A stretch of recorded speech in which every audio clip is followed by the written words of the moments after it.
welcome to my channel. Subscribe, listen, and enjoy my stories every day. I always knew Emily had a vibrant side to her personality, one that she expressed through her love for cosplay. It wasn't just a hobby, it was her passion. She talked endlessly about her costumes, the characters she embodied, and the festivals she attended.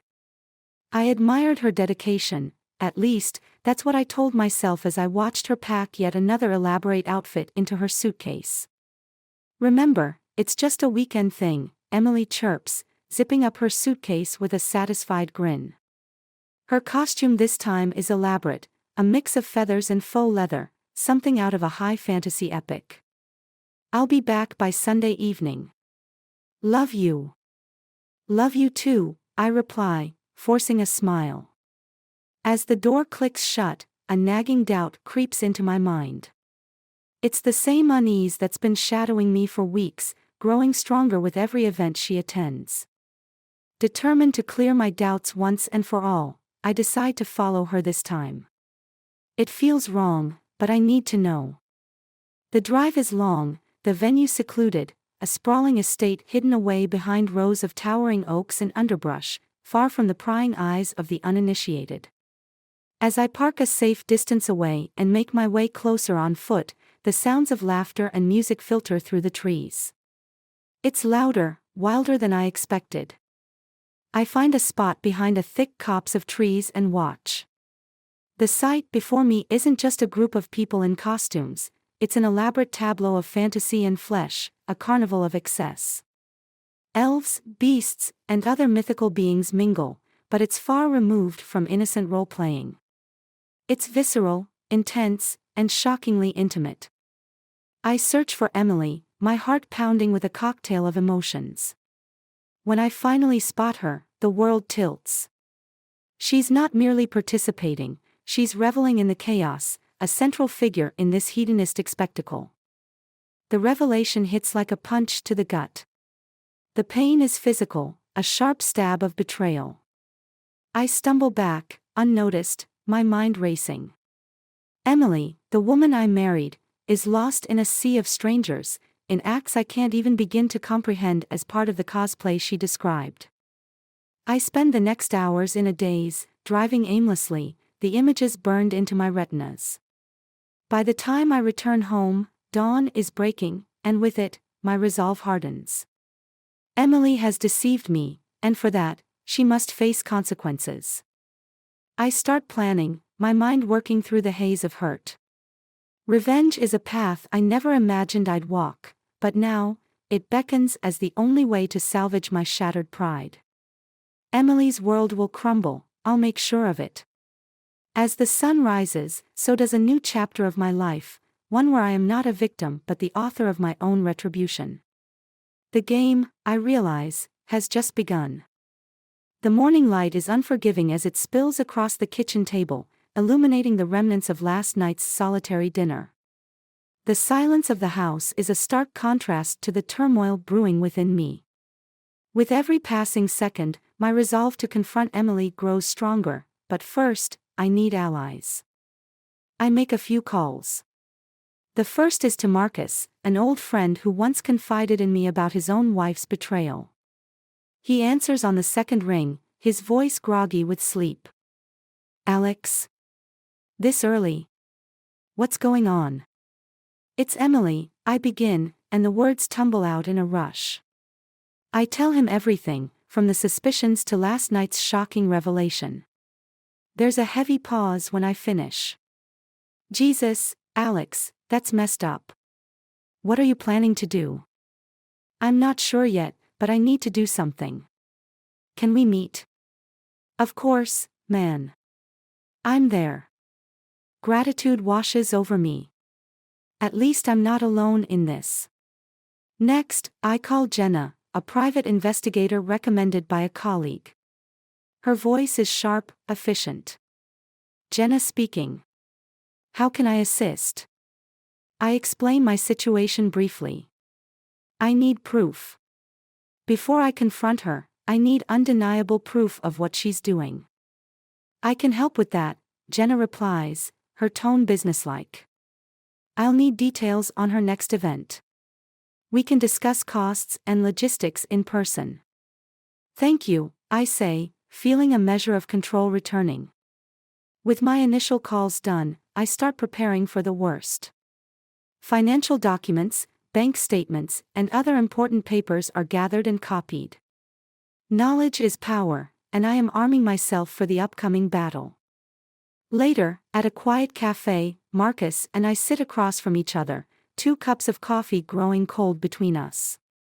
He's more than just support, he's a tactical advisor, having navigated these treacherous waters himself. You need to think about every outcome, Alex. If this goes south, you need a plan for yourself, legally and financially. I know, I reply, my mind racing. I've started gathering documents.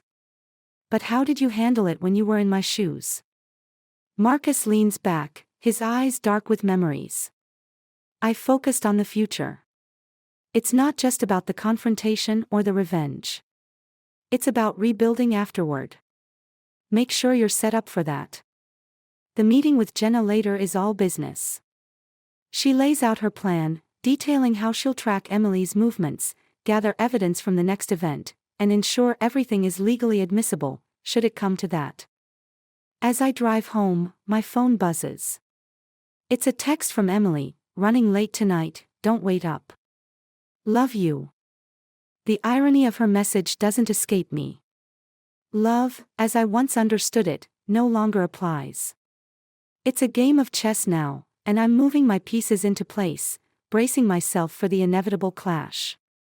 Emily is still playing the doting wife, unaware that I'm about to make a decisive move in a game she doesn't even know we're playing. As the days inch closer to the next festival, my preparations become more intense, my nights restless. Jenna sends me regular updates, her tone is always professional, her reports detailed. Marcus checks in daily, a lifeline in the chaos that my life has become. Today, the trap is set. Jenna has arranged everything, ensuring that this night will be the turning point. As the sun sets, I head out, feeling like a character in a spy thriller. Jenna instructed me to meet her near the venue, in a nondescript van rigged with monitors showing live feeds from the hidden cameras she's planted. I park my car a block away and walk the rest of the distance. The air is crisp, carrying the faint sounds of revelry from the secluded estate. Jenna greets me with a nod, her eyes serious. Everything's in place, she says as we enter the back of the van. The screens flicker with images of masked revelers, the opulent halls adorned with fantasy decor. It's disorienting seeing this secret world Emily has been a part of, so different from our shared reality. Which one is she? I ask, my voice barely a whisper. Jenna points to a figure dressed like a phoenix, her costume a blaze of reds and golds. That's her. We'll keep the camera on her. The festival unfolds on the screens, a bacchanal of colors and movement. My stomach churns as I watch Emily move through the crowd, the center of attention. The sting of betrayal is sharp, each laugh and touch she shares a twist of the knife. Suddenly, Marcus's words echo in my mind, urging caution and planning for the aftermath. I clench my fists, fighting the urge to storm into the festival and confront her. This needs to be done right. Alex, you okay? Jenna's voice pulls me back to the moment.